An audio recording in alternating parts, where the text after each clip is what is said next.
ዓለም ዘሎ ኩሉ ነገር ብዝተፈጠረሉ ቦታ ኮይኑ ክርከብ እንከሎ ተግባራውነቱ እውን ከመፋጣጠሩ ኮይኑ ክርከብ እንከሎ ኩሉ ነገር ትርጉም ይህልዎን የጥዕመሉን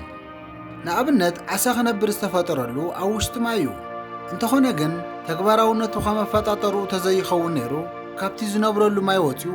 ኣብ መሬት እትኸውን እቲ ዓሳ ንኣሽቱ ደቃይቅ እውን ኣይጸንሕን ብቕልጡፍ ይመውት ምኽንያቱ ድማ ዓሳ ዝተፈጠረ ኣብ ውሽጢ ማይ ጥራሕ ስለ ዝኾነ እዩ ምዚ ተመሳሳሊ ድማ ሓደ ወዲ ተባዕታይ እውን ከምዚ እዩ ወዲ ተባዕታይ ከምቲ ዝተፈጠረሉ ነገር ተግባሩ እንተዘይኮይኑ ህይወቶም ትርጉማ ይህልዎን ጥራሕ ዘይኮነስ ከምቲ ዓሳ ካብ ማይ ወፂኡ ከም ዝመውት እዚ ወዲ እውን ከመፋጣጠሩ ተዘይኮይኑ ካብ ዝሞቱ ኣይሕሽን ማለት እዩ ተፈጥሮ ወይ ከዓ ህይወት ካብ ዝኾነ ነገር ንላዕሊ ኣብ ወዲ ተባዕታይ ትጭክን እያ ቀሊልን ደካማን ብምዃንን ብምብካይን ዝርከብ ዓወት የለን ብፍላይ ከዓ ደቂ ተባዕትዮ ኣብ ህይወት ዓዋት ክትከውን ተደሊኻ ተፈጥሮ ባዕላ ወዲ ጌራ ፈጢራትካ እያ ተግባርካ ድማ ከም ወዲ ክትከውን ይግበአካ ምኽንያቱ እዚ መማረፂ ዘይብሉ ግዴታኻ እዩ ደቂ ተባዕትዮ ከመይ እዮም ኣክት ክገብሩ ዘለዎምን እንታይ ዓይነት ፀባይ ክህልዎምን ይግባእ ሓደ ወዲ ከብልዎ ዝኽእሉ ምኽንያታት ኣብ ናይ ሎማዓንቲ ቪድዮ ክነግረኩም እየ ኣብ ናይ ሎማዓንቲ መደብና 4 ናይ ሓደ ወዲ ባህርያት ከመይ ጌርኩም ናይ ባዕልኹም ባህርያት ክትገብርዎም ከም ትኽእሉ ክነግረኩም እየ ቅድሚ ናብቲ መፈለምታ ምጅማርና እዞም 4 ባህርያት እንተዚሃልዮምኻ እንስኻ ከመፋጣጠረኻ ኣይትነብርን ዘለኻ ማለት እዩ ከምቲ ካብ ማይ ዝወፅእ ዓሳ ማለት እዩ በቲ ናይ መፈለምታ ክንጅምር ከለና ኣብ ቁፅሪ 1 ተቐመጠ ሓይሊ ኣወዳት ካብ ኣዋልድ ዝፈልዮም ሓደን ነገር ሓይሎም እዩ ኣዋልድ ናይ ሓየላ ብዝመፃ ናይ ኣወዳት ሓይሊ ይሕዛ ብተቓራኒኡ ከዓ ኣወዳት ሓይሎም እናቐነሰ ዝመፀሉ ቁጥሪ እትወዲ ናይ ኣዋልድ ባህሪ ናሓዚ ክመፅእ ይጅምር ኣወዳት ካብ ኣዋልድ ዝፈልዮም ሓደ ነገር ሓይሎም እዩ ንምንታይ ሰላማውን ጨዋን ሰብ ዘይትኸውን ወይ ከዓ ሃፍታምን ሚልዮነርን እውን ክትከውን ትኽእል ኢኻ እንተኾነ ሓይሊ እንተዘይሃልይካ ከም ወዲ ኣይትቁፀርን ኣወዳት ካብ ኣዋልድ ብሓይሎም ተተፈልዮም ንስኻ ከዓ ሓይሊ ተዘይሃልይካ ንስኻ ካብ ኣዋልድ ትፍለየሉ ሓደ ምኽንያት ጥራሕ ንገረኒ ስለዚ ወዲ ክትከውን ተደሊኻ ሓያል ክትከውን ኣለካ ሓያል ምዃን ሓጢኣት ኣይኮነን ኩላህና ግን ሓያል ንምዃን ድሌት ኣለና ኩሉ ወዲ ሓያል ክኸውን ይኽእል እዩ እንተኾነ ግን ሓያል ትኾነሉ መንገዲ እንተተኸቲልካ ጥራሕ እዩ ኣወዳት ብህይወት ንምጽናዕ ወይ ከዓ ዕውት ዝኾነ ህይወት ንምንባር ግዴታ ሓያል ክትከውን ይግበአካ ወዲ ብምዃንካ ካባኻ ዝፅበ ነገር ኣሎ ጉድኣት ከም ተብፅሕ ተገይሩ እዩ እውን ዝውሰድ ስለዚ ናይ መጀመርታ ዕላማ ንስኻ ኢኻ ማለት እዩ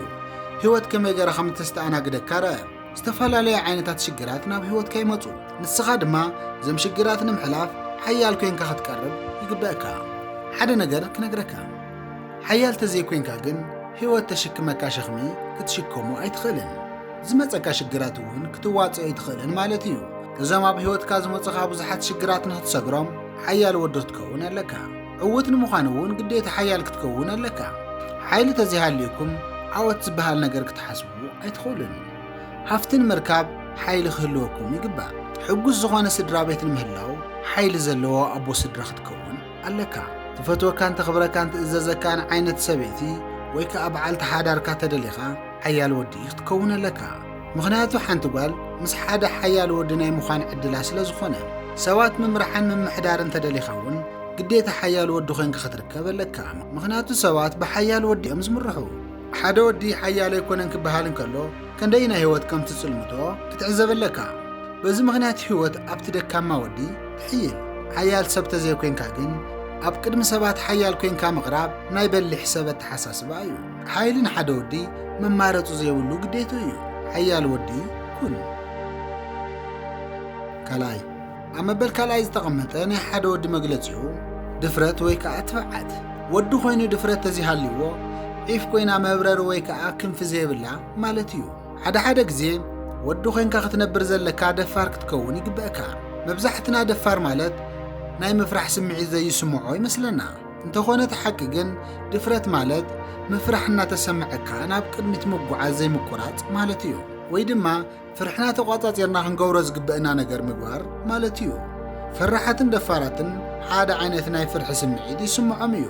ኣፈላላዮም ግን ኣብዚ እዩ ፈራሓት ብፍርሓቶም ይሰዓሩ ደፋራት ግን ፍርሖም ስዒሮም ናብ ቅድሚት ምኻድ ይቕፅሉ ድፍረትን ደፋርን ካብ ሓደ ወዲ ዝጽበዩ ካልኣይ ኳሊቲ ናይ ሓደ ወዲ መዐቀኒ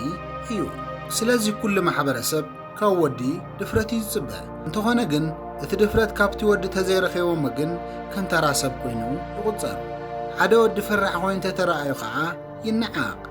ኣብቲ ሰብ እውን እምነት ይገብሩን ከም ዝፍለጥ ፍራሕ ወዲ ብኣዋልድ ተቐባልነት የብሉን ድፍረት ናይ ሓደ ወዲ መግለፂ እዩ ዮሓዲናስ ካብ ሓደ ወዲ ዝፅበ ኳሊቲ ድፍረት እዩ ንስኻ ክትገብሮ ዘለካ ትፈርሖ ነገር ፈሊኻ ፍርሕኻ ተቆፃፂርካ ደፋር ምዃን እዩ ኣብ በሳልሳይ ዝተቐመጠ ናይ ሓደ ወዲ መግለፂ ልምድን ክእለትን ሓደ ወዲ ክሕዞም ዝግባእ ልምድታት ወይ ከዓ ክእለታት ኣለዉ እንተኾነ ግን ሓደ ወዲ ልምድን ክእለትን ተዘይሃልይዎ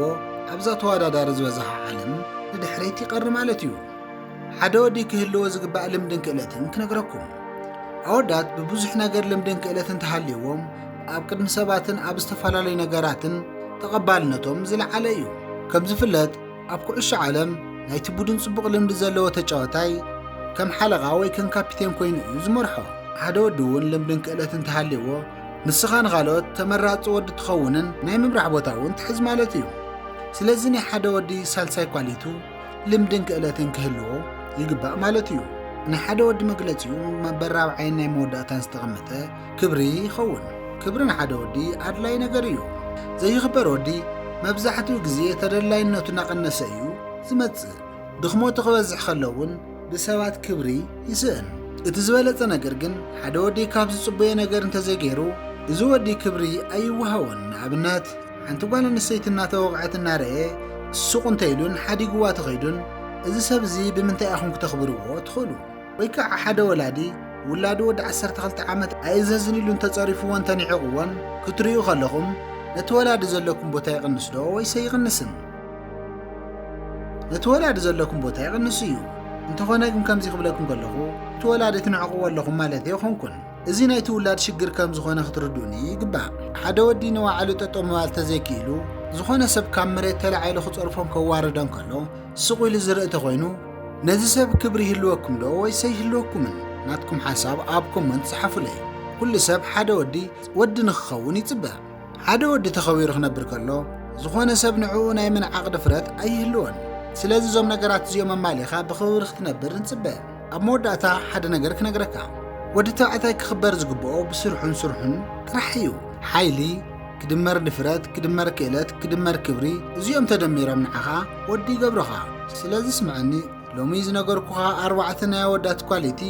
ኣብ ህይወትካ ተግባራዊ ክትገብሮም ከለኻ ኣኻ ኣብ ቅድሚ ሰባት ክትፍቶን ክትክበርን ትጅምር ኣለኻ ማለት እዩ ክብራት ተኸታተልትና ሳዕ መወዳእታ ስለ ተኸታተልኩምና ብኽብሪ ንዕድም ኣብ ዝቐፅል ንዘፍኖ ቪድዮ ብቐዳምነት ንኽበፅሐኩም ላይክ እና ሼር ብምግባር ቻነልና ሓደሽቲ ዝኾንኩም ከዓ ሰብስክራይብ ብምግባር ና ቻነልና ቤተሰብ ንኽትኮኑ ሳዕ መወዳእታ ስለ ተኸታተልኩምና ደጊምና ብኽብሪ ንዕድም ኣብ ዘለኹም ሰላም ኩኑለይ ቻው